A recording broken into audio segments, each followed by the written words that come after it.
Hey YouTube, so it is currently 4 o'clock in the morning and I just kind of came up with this. So I'm going to explain to you guys what I'm doing right now.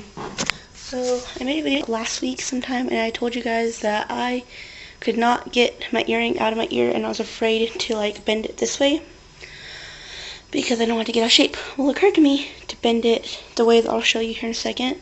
And I'm showing you my ear right now. This one has my captive ball and this one has my new ring on it, but I haven't put the ends on it. So I'm just going to show you what I'm doing from here. Okay, so I have taken every piece of jewelry that I'm planning on putting in my ear and taken apart the pieces and put it right here, including the piece that's bent.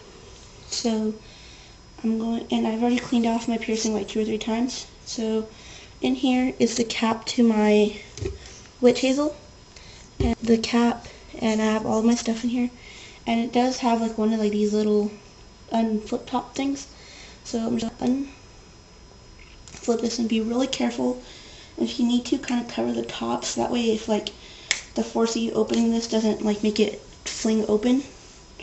So I'm doing this over my sink, but I'm holding the top. And I'm just gonna go ahead and close my sink just in case. And there we go. See? Got it unflipped. All my jewelry still in there. I'm just going to unflip this and let all of the liquid drain out.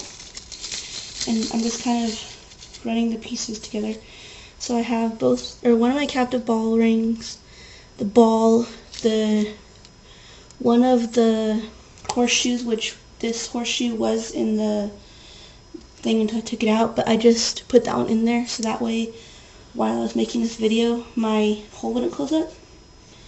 So I have my captive ball right here, because I'm not really going to be able to show you what I did to it, but or actually I can, but see how instead of being bent this way I bent it kind of crooked? You're going to want to do that way you can just do this, look, bend it this way, and that way it goes back to the shape it was in. So I will probably insert a picture of the ring that I have in right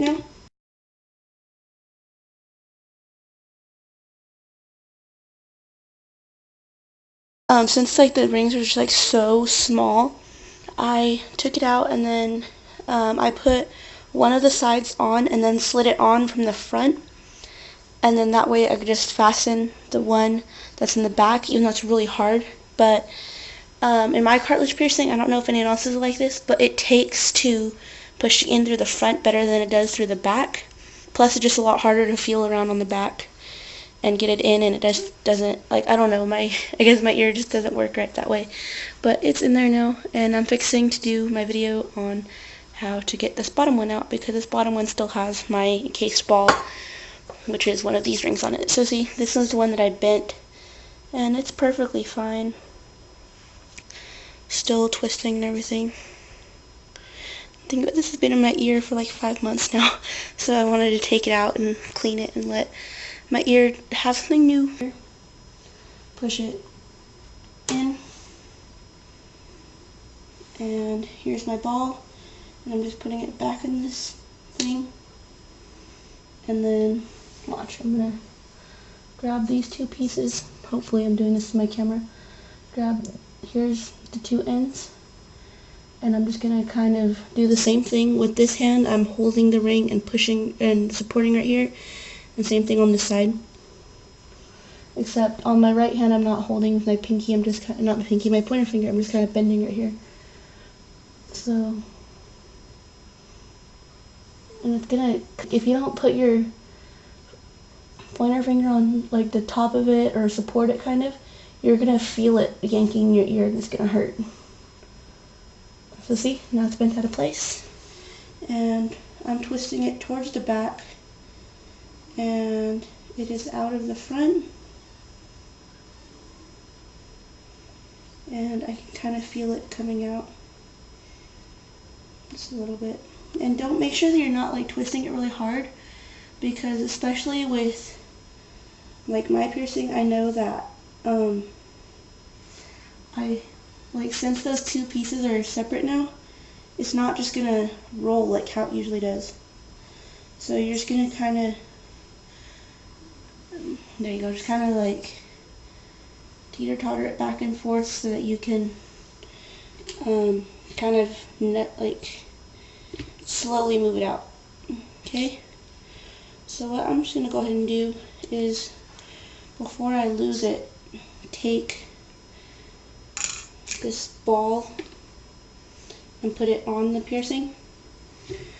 Not the piercing, the ring. And notice how okay, this is the thing, guys. You gotta work fast once it's out of your ear.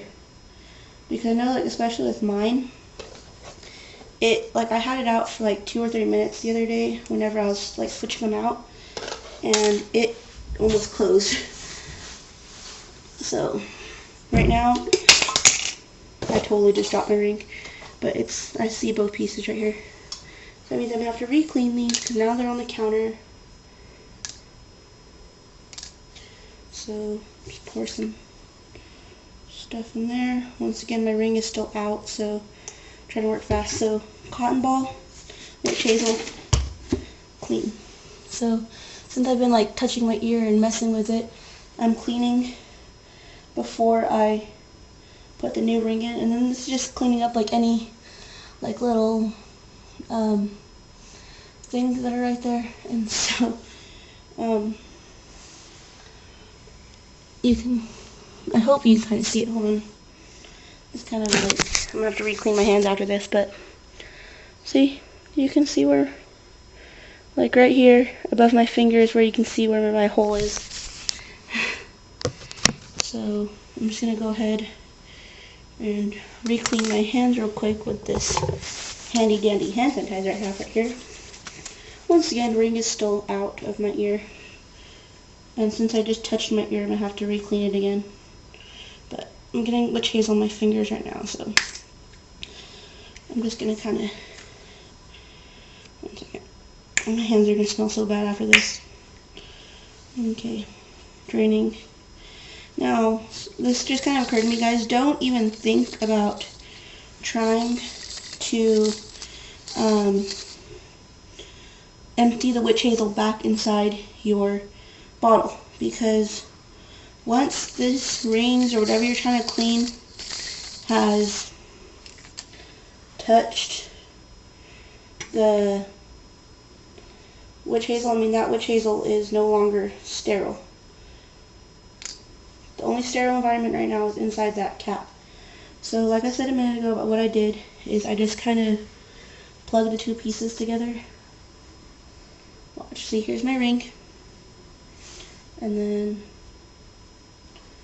I'm just screwing this little cone on the end to where it's like this now. And I'm going to slowly, I'm looking into the mirror like above my sink. And I'm going to kind of, right now I'm holding the ring with my thumb, and with my forefinger I'm feeling towards the back, and it just went through. So that way I can feel if it's going like beside the hole or just not going into it at all. And that way I don't like make a new hole in my ear or irritate it too much. Now this is the hard part, because this little cone, look at this, it's right here. And this is hard to hold in my finger and try and screw on there at the same time, but I can feel it on my thumb.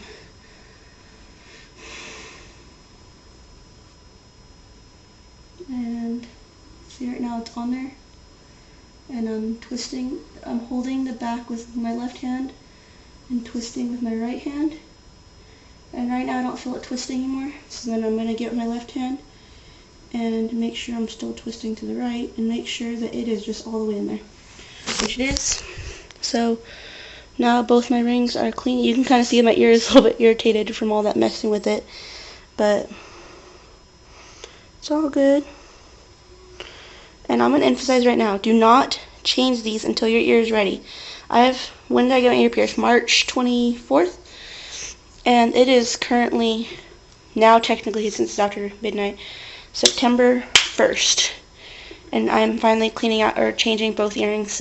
So, yeah. In my last video I like showed you guys how I had changed it, and then I ended up changing it back because I didn't want to have two different rings inside. But now I have both rings changed, so hopefully they're going to stay like this for a while, unless school gets on to me, considering the fact I have a spiked earring. But I'm pretty happy with it. If all else fails, I'll just change back. So, and with my captive balls, I have them linked together now, and I'm going to end up cleaning these in a minute. But I just want to show you guys that it's awesome, and I changed it, and I just want to help you guys because I teach myself how to do this. So, yeah. Bye, guys.